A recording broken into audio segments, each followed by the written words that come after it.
জাদু টোনা কিভাবে নষ্ট করবেন? আপনাকে কেউ তাবিজ কবজ করেছে, এটা কিভাবে নষ্ট করবেন?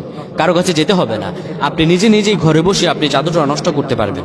দেখা যায় অনেক সময় জাদু টোনা করে অনেকের ব্যবসা বাণিজ্য নষ্ট করে দেয়, স্বামী স্ত্রীর মধ্যে দাঙ্গা হাঙ্গামা করায়, নিজের সন্তান সন্ততির সঙ্গে মিল নাই, ভাই ভাই মিল নাই, একটা সংসার ভেঙে দেয় জাদু টোনা করে। এই জাদু টোনা আপনি কিভাবে নষ্ট করবেন?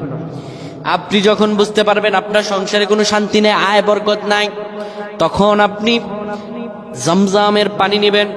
জমজমের পানি নিয়ে সেই জমজমের পানির মধ্যে 100 বার আয়াতুল কুরসি পড়বেন, আয়াতুল কুরসি 100 বার পড়বেন, দুরূদ ইব্রাহিম পড়বেন 100 বার, সূরাতুল কাফিরুন পড়বেন 100 বার, সূরাতুল ইখলাস পড়বেন 100 বার, সূরাতুল ফালাক পড়বেন 100 বার, সূরাতুল নাস পড়বেন 100 বার। এরপর 100 বার দুরূদ ইব্রাহিম পরে ফু দিয়ে ওই জমজমের পানিটা ঘরের মধ্যে মিলাইয়া দেবেন, আর যাকে জাদু টোনা করা হয়েছে তাকে খাওয়ায়া দেবেন। আল্লাহ রাব্বুল আলামিনের দয়ায় জাদু টোনা কেটে যাবে ইনশাআল্লাহ। আপনি আমলটি করে দেখুন। আল্লাহ আমাদের বোঝার তৌফিক দান করুক। আল্লাহুম্মা আমিন।